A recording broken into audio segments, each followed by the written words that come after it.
Hello वांगशन and ई जान lovers. तो कैसे हैं आप सब? मुझे उम्मीद है कि आप सब बहुत अच्छे होंगे। तो गाइस प्लीज़ मेरे चैनल को लाइक, शेयर और सब्सक्राइब कर दीजिएगा। तो चलिए आज का पार्ट 7 स्टार्ट करते हैं। हमने देखा था कि वांगजी को बहुत ज़्यादा गुस्सा आ गया था मेंग्याओ की इस हरकत पर। वांगजी ने तुरंत अपनी गोचिन को बुलाया जिसे मेंग्याओ ने ही ठीक किया था, और वो वहाँ लेकर उसे बैठ गया। तीनों ही राजकुमारों ने वो अस्त्र निकाले जिसे उन्होंने पहली चुनौती के पहले में से उसे पाया था। तीनों ही राजकुमारों ने वांगजी की तरफ हमला किया और वांगजी ने भी जैसे ही अपनी गोचिन के पहले तार को छुआ वो टूट गया। वांगजी समझ गया था कि उसने अपनी शक्ति का प्रयोग पूरी तरीके से मेंग्याओ पर नहीं किया था, इसीलिए उसका असर मेंग्याओ पर पूरी तरीके से नहीं हुआ था। मेंग्याओ थोड़ा सा होश में ज़रूर था, इसीलिए मेंग्याओ ने उसे बनाते समय गोचिन को अच्छी तरीके से ठीक नहीं किया था। और अब जब तीनों ही राजकुमारों ने वांगजी पर हमला किया, उन्होंने वांगजी के गोचिन के टुकड़े टुकड़े कर दिए और वांगजी को भी नीमिंजे की तलवार ने घायल कर दिया था। वांगजी के हाथों से खून बह रहा था, वांगजी के शोल्डर से खून बह रहा था, और इसे देखकर वांगजी के लॉकेट को बहुत ज़्यादा गुस्सा आया। वो हमेशा तरह गोल्डन या पर्पल लाइट से वांगजी को कवर करता था, पर इस बार उसने रेड लाइट का यूज़ किया। वो अपनी गुस्से को दर्शाना चाहता था इस लाल कलर से। वो लाल कलर रोशनी पूरे ही वांगजी को कवर कर दिया, और फिर क्या, उसके बाद वांगजी को धीरे धीरे वो रोशनी ने उसके जख्मों को हील करना शुरू कर दिया। और तब तक वांगजी का प्यारा दोस्त ड्रैगन भी वहाँ आ गया था, और उसने रिंग से हाथ जोड़कर विनती किया, रिंग आप तो टाइटन के प्रतीक हैं, आपके सामने ही ये सब हो रहा है, प्लीज़ कुछ कीजिए। इससे पहले कि ड्रैगन अपनी बातों को ख़त्म कर पाता, तुरंत ही अंगूठी अपनी जगह से उठी और वो मेंग्याओ के सामने जाकर रुकी। उसने मेंग्याओ की ओर कुछ रोशनी की तरह फेंका, और बस क्या, मेंग्याओ की तुरंत ही आवाज़ चली गई। उस रिंग ने मेंग्याओ से उसकी आवाज़ छीन ली थी, वो आवाज़ जो मेंग्याओ की खासियत थी, वो आवाज़ जो मेंग्याओ की ताकत थी, वो आवाज़ जिसे मेंग्याओ ने नीमिंजे और सभी को अपने बातों में, अपने मुँह में फंसा लेता था। और अब वो आवाज़ मेंग्याओ के पास नहीं थी। मेंग्याओ तड़प रहा था, अंगूठी से हाथ जोड़कर विनती कर रहा था कि अंगूठी प्लीज़ प्लीज़ बेग कर रहा था कि अंगूठी प्लीज़ उसकी आवाज़ उसे लौटा दे, पर अंगूठी ने कुछ भी नहीं किया। वो चुपचाप गई और वांगजी के लॉकेट की तरफ एक बार पूरा चक्कर किया, और वांगजी का लॉकेट तुरंत ही शांत हो गया। वो पर्पल रिंग जाकर वांगजी के पास रुकी। वांगजी ने उसे देखा और अपना हाथ आगे किया। वो रिंग तुरंत जाके वांगजी की उंगलियों में बैठ गई, और तब ड्रैगन ने कहा, अंगूठी ने अपना मालिक चुन लिया है। वांगजी, अब से आप इस अंगूठे के मालिक हैं। ये अंगूठी के बारे में आपको बताना चाहता हूँ। ये अंगूठी प्रतीक है प्यार का, इस पूरे समुद्र के दिल का, सोल का। यह अंगूठी आपको हर एक जानवर, हर एक पौधे, हर एक पेड़ से बात करने की शक्ति देगी। आप उनका दर्द समझ सकते हैं। आप वैसे ही इतने दयालु हैं। आपने हर बार अपने से पहले हमारे जानवरों, पेड़ों और बाकी सब की रक्षा की, उस मरमेड की भी रक्षा की जो टाइटन से शापित थी। इसीलिए इस अंगूठी ने आपको चुना है। वांगजी, आप इस अंगूठी के ओनर हैं, मालिक हैं। वांगजी ने बस सर हिला के सहमति दिखाई, और तब तक नीमिंजे और चिनचिन होश में आ चुके थे, और मेंग्याओ रो रो कर उसका बुरा हाल हो गया था। वांगजी ने ड्रैगन की ओर देखा, और ड्रैगन ने सारा सच राजकुमार चिनचिन और नीमिंजे को बताया। दोनों ही राजकुमारों ने वांगजी से क्षमा मांगी। वो बिल्कुल भी नहीं चाहते थे वांगजी को चोट पहुंचाना, इसीलिए वांगजी ने भी बड़ी सहजता के साथ उन्हें माफ़ कर दिया और कहा कि आप दोनों तो मुझसे बड़े हैं और मैं छोटा हूँ, भला मैं कौन होता हूँ आपको माफ़ करने वाला। मैं आपसे बिल्कुल भी नाराज़ नहीं, मैं जानता हूँ इस सब मेंग्याओ ने किया था, इसीलिए इसमें आपकी कोई भी गलती नहीं है। फिर ड्रैगन ने कहा आप तीनों ही राजकुमारों के पास एक एक अंगूठियाँ हैं, तो आप सब मेरे साथ चलिए। मैं आपको ट्राइटन की गुफा दिखाता हूँ और उसके बाद ट्राइटन खुद अपना मालिक चुनेगा। तीनों ही राजकुमारों ने छुपकर ड्रैगन को बो किया और उसके पीछे चलने लगे। तब ड्रैगन उन्हें एक गुफा में लेके आया।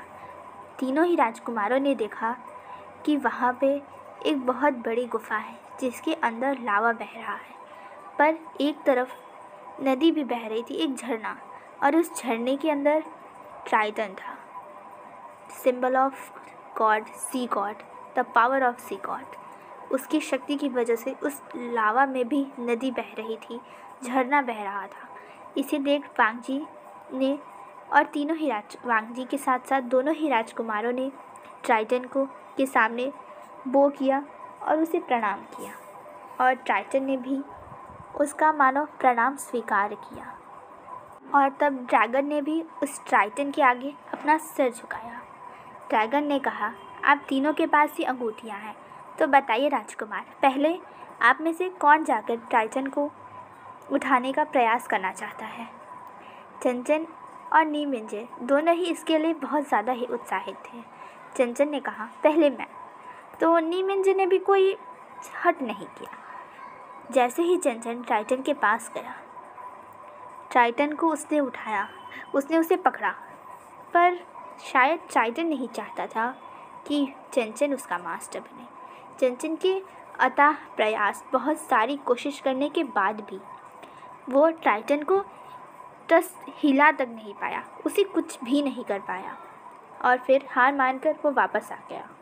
और फिर नी मिंजे ने ट्राइटन के पास गया, ट्राइटन को उठाने के लिए अपने दोनों ही हाथों को उसे लगाया, और उसने भी बहुत ज़्यादा ही कोशिश की, पर ट्राइटन वो उसे भी अपना मालिक चुनने को तैयार नहीं थी। उदास होकर, निराश होकर नी मिंजे भी वापस आ गए। उन्हें बहुत बुरा लग रहा था ये सोचकर कि वो भी ट्राइटन को हिला नहीं सकते, तो क्या वांग जी हिला पाएगा। वांग जी भी यही सोच रहा था कि चंचन, नी मिंजे भी अंगूठी के मालिक हैं, पर फिर भी ट्राइटन ने उसे नहीं चुना, उन दोनों को में से किसी को भी नहीं चुना, तो क्या ट्राइटन मुझे चुनेगा, क्या मैं ट्राइटन की काबिल हूँ। ये सभी बातें वांग जी सोच रहा था। ड्रैगन ने देखा कि उसके मास्टर कुछ उलझन में लग रहे हैं। ड्रैगन ने कहा, मास्टर, अब आपको जाना चाहिए।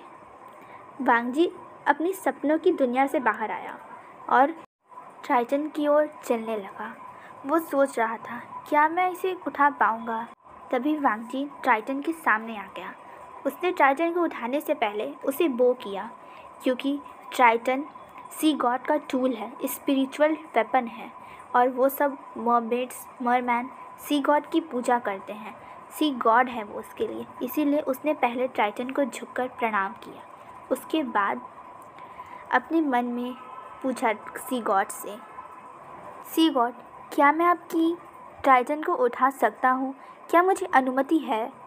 ऐसा मानो वो कह रहा था, और मानो ट्राइटन और सी गॉड दोनों ही हंस रहे थे, मुस्कुरा रहे थे, और कह रहे थे कि बेशक तुम ही वही व्यक्ति हो जिसे मैंने चुना है, जिसे मेरे ट्राइटन ने चुना है। और फिर वांग जी ने बड़े आराम से ट्राइटन को पकड़ा, और धीरे धीरे जब वो अपने हाथों से उसे उठाने की कोशिश करने लगा, तो ट्राइटन हिलने लगा। पूरा समुद्र ही उससे हिल गया था। बाहर खड़े हर एक व्यक्ति को, सब्सक्राइबर को और लैंस सीचैन को, सबको पता चल गया था कि ट्राइटन उठ गया है। ट्राइटन वांग जी के हाथ में था, और इसे देखकर नी मिंजे, ड्रैगन और चंचन ने झुककर वांग जी को प्रणाम किया, क्योंकि अब वांग जी अगला राजा है, वो हम सब का, सी का राजा होने वाला है, उन सभी ने। और तभी वांग जी ने भी ट्राइटन को अपने हाथों में देखा और कहा, धन्यवाद ट्राइटन, मुझे चुनने के लिए, और मैं आपकी और सी गॉड की पूरी जिम्मेदारी अपनी पूरी दिल से निभाने की कोशिश करूँगा। पर मेरी एक इच्छा है, क्या आप एक प्यारी सी तलवार में बदल सकते हैं।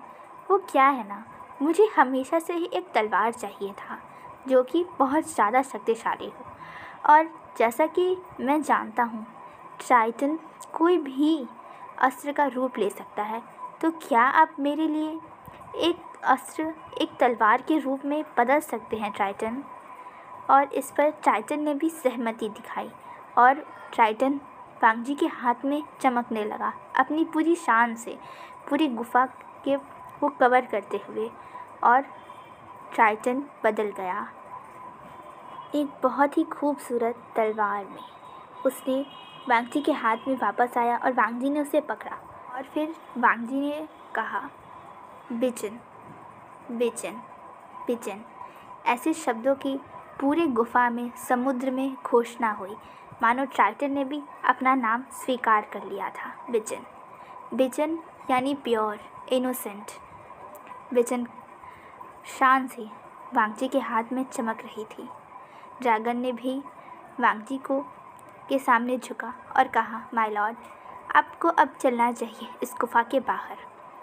और वांगजी भी उसके लिए तैयार हो गया। ड्रैगन, वांगजी, नीमिंजे और चंचन चारों ही जाकर मेंगयाओ के पास गए। मेंगयाओ, जो अभी भी वहाँ रो रहा था, उसे दर्द हो रहा था क्योंकि उसके गले में से उसकी वॉइस बॉक्स आवाज़ वाली जगह ही रिंग ने खींच ली थी। वांगजी झुककर उसे उठाने की कोशिश करने लगा और कहा कि मैं अभी आपकी मदद नहीं कर सकता क्योंकि मुझे अभी इन शक्तियों के बारे में पता नहीं है, पर मेरे भाई ज़रूर आपकी मदद कर देंगे, लैंड सेचान, क्योंकि वो भी ट्राइटन से ब्लेस्ड थे। उनके पास भी ट्राइटन का एक अंश है।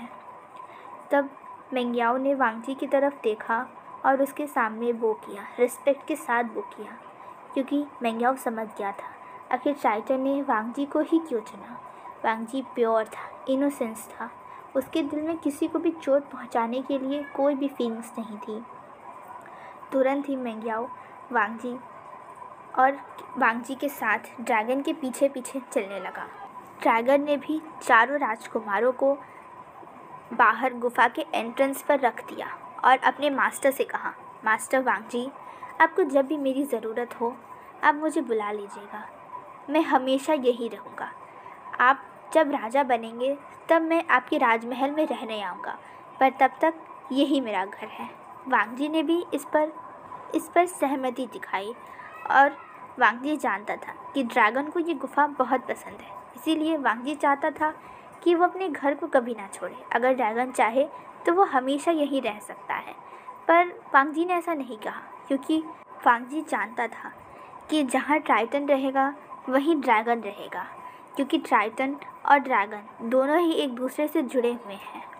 इसीलिए वांगजी ने बड़े आराम से ड्रैगन के पास गया, उसके सर को सहलाया और कहा, तुम्हें जब तक यहाँ रहना है तुम वहाँ रह सकते हो, अगर तुम्हें ट्राइटन से मिलना है तो तुम मेरे पास आ सकते हो। ड्रैगन इस पर बहुत खुश हो गया। उसने देखा कि उसका मालिक बहुत अच्छा है। ट्राइटन भी इस पर सिर हिलाया और अंदर चला गया। हेलो गाइस, तब आज के लिए बस इतना ही। गाइस, मैंने कल आपके कमेंट्स पढ़े और मुझे बहुत अच्छा लगा और इसीलिए आज मैं आपके लिए इतनी बड़ी वीडियो बना रही हूँ।